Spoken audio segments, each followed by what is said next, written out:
Okay, today I am going to share with you my cranberry sauce recipe. In my pan here, I have my water already in. I brought it up to temperature. You can throw all this together at once. You don't have to do it this way. I just did it so it was a little bit easier for the video. I'm going to add my sugar. I'm adding frozen and dried cranberries. You can use fresh cranberries.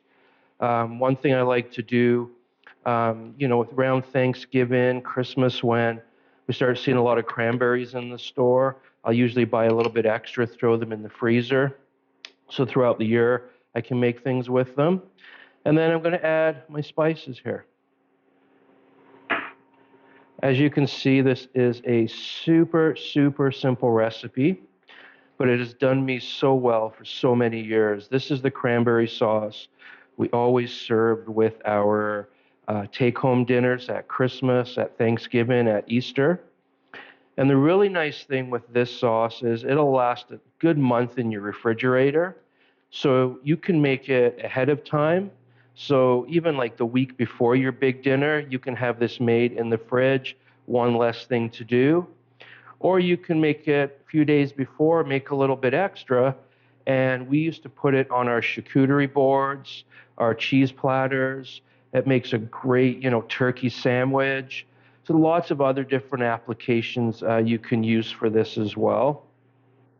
Now, all we want to do is bring this up to a simmer. Once it comes up to a simmer, I will turn the heat down to a very low simmer. And what we'll do then is I want to make sure I keep a good spatula or spoon nearby, because as it cooks down, it's going to thicken up, and we don't want to scorch the bottom of the pot. So a really good spoon, spatula around. We can kind of give it a good stir, make sure nothing's sticking. And basically, we're going to cook it till it thickens up. The cranberries start to burst open a little bit, and then we'll cool it down. And like I say, this is going to be your best friend at holidays, getting things done ahead of time. Now, could you adjust this recipe? Sure, you could. There's a few things you could do. Cranberries and orange are amazing together. So instead of the water, you could add some orange juice. You could take out a little bit of the water and add some kind of orange liqueur, would be really nice in here. Every now and then, I have used a little bit, just a touch of orange oil. It comes in little small jars from specialty importers or food stores. Adds a beautiful, I think it's what they actually use in Terry's chocolate orange, to be honest. I just love it. If you wanted something a little less sweet, you could add a touch of balsamic vinegar in here. That little bit of acidity there, that would go great serving this with like a nice rich pork roast or a roasted duck. You could switch out the dried cranberries, maybe if you wanted to throw some raisins in there. What I might do is take out some of the cranberries and add some peeled and sliced apple. The cranberry, the apple would go just stunningly together. And then the spices, these are traditional kind of fall spices that work great with your Christmas dinner, that work great with your Thanksgiving dinner, that work great with some of the more rich roasts that you might serve this with in the winter. You could a little bit of take out these spices, maybe a little bit of fresh rosemary in here, especially if you added the balsamic vinegar. And if you didn't want to use the white sugar, a little bit of brown sugar would add a really nice richness to this.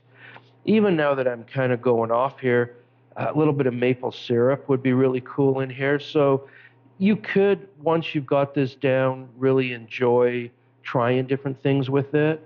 I've never played around with this recipe, like I say, in the 15 years we've been using it, simply because it was so popular with our take-home dinners.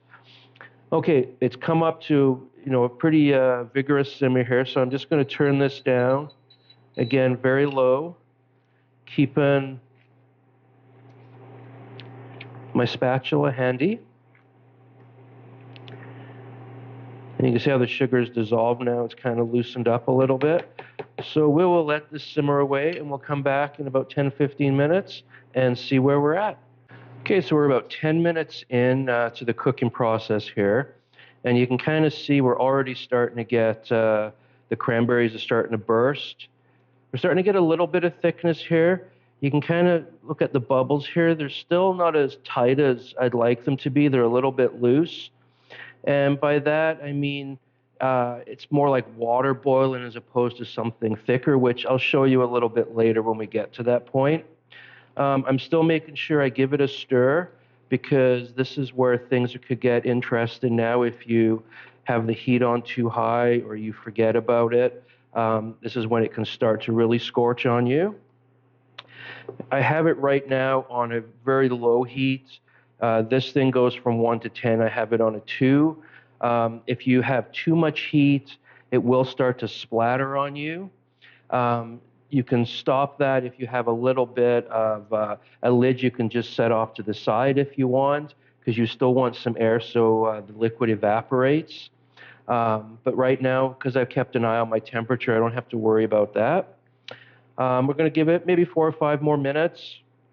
My son just asked me, he goes, why do I use cranberries, the frozen and the dried cranberries? And there's 2 reasons we use both of them. One of them is a textural thing. As it cooks down, the dried fruit gives it a nice jamminess, a nice richness. There's also the sweetness factor from the dried fruit as well. So that's kind of why we do both in here. You could do the straight up cranberries if you wanted to. It'd just be a little bit more tart. You might have to add a little bit more sugar or some kind of sweetener to it.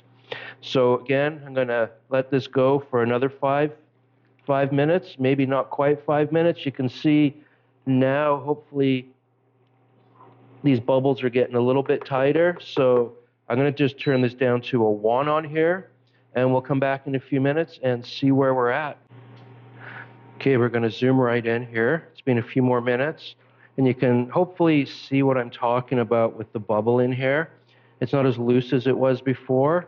It's almost like, when you see the lava in a volcano, bloop, bloop. That's a technical term right there, bloop, bloop. And you can also see when I pull it back like this, it doesn't fill in right away on the bottom. And then you can check by running your finger. You can see that's probably the easiest way than all of the other ways. But so that's what we're looking for. I'm just going to turn the heat off here. So I want you to keep one thing in mind when you're doing this at home. The length of time for the reduction is going to depend on the size of pot or pan you use. I've used a pan here that has a large surface area that's exposed, so it takes a little bit less time for the reduction. If you're doing this in a smaller, sauce pot with higher sides, less surface area exposed, it's going to take a little bit longer. But the nice thing is you're going to be making this so far ahead, it's not like you're rushing to get it ready for dinner. So I hope you try this at home. I hope you enjoy it as much as, my goodness, hundreds